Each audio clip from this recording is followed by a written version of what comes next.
ABCID create ചെയ്യാൻ ആദ്യം നിങ്ങൾ ചെയ്യേണ്ടത് ഡിജി ലോക്കർ ഇൻസ്റ്റാൾ ചെയ്യുക എന്നുള്ളതാണ്. ഇൻസ്റ്റാൾ ചെയ്താൽ ലാംഗ്വേജ് ചൂസ് ചെയ്യുക, ഇംഗ്ലീഷ് എന്നുള്ള ലാംഗ്വേജ് ചൂസ് ചെയ്യുക. ഈ പേജാണ് നെക്സ്റ്റ് കൊടുക്കുക. നെക്സ്റ്റ് പേജിൽ നിങ്ങൾ ലെറ്റ്സ് ഗോ കൊടുക്കുക. ഇത്രയും കൊടുത്തു കഴിയുമ്പോൾ നിങ്ങൾക്ക് ഡിജി ലോക്കറിൻ്റെ ഫേസ് ഓപ്പൺ ആയിട്ട് വരും. ഇതിനകത്ത് ഗെറ്റ് സ്റ്റാർട്ടഡ് കൊടുക്കുക.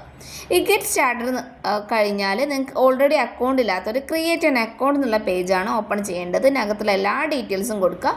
ദെൻ ഒരു 6 ഡിജിറ്റ് പിൻ നമ്പർ കൊടുക്കണം. അത് കഴിഞ്ഞാൽ നിങ്ങളുടെ മൊബൈൽ നമ്പറിലോട്ട് ഒരു OTP വരും, അത് കൊടുക്കുക. ദെൻ നിങ്ങൾ ആധാർ കാർഡ് നമ്പർ കൊടുക്കുക, നെക്സ്റ്റ് അടിക്കുക.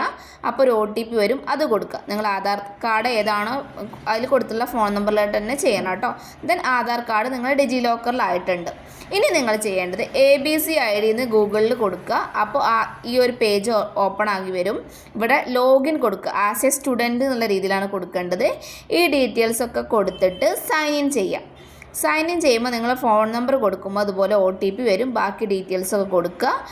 ഈ OTP അടിച്ചു കഴിഞ്ഞാൽ അത് സൈൻ ഇൻ ആകും.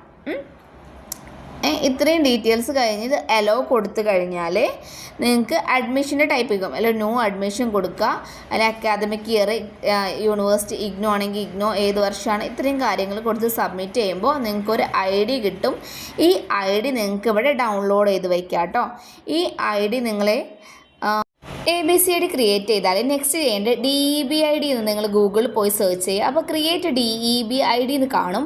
അത് ക്ലിക്ക് ചെയ്ത് കഴിയുമ്പോൾ ഇതുപോലൊരു പേജ് ഓപ്പൺ ആയി വരും. ഇതിനകത്ത് നിങ്ങൾ ആപ്പാർ ID കൊടുക്കുക. അതായത് ABCID കൊടുത്തു കഴിഞ്ഞാൽ നിങ്ങൾക്ക് ഡയറക്റ്റായിട്ട് നിങ്ങളുടെ DEBID ഡൗൺലോഡ് ആയി കിട്ടുന്നതായിരിക്കും കേട്ടോ.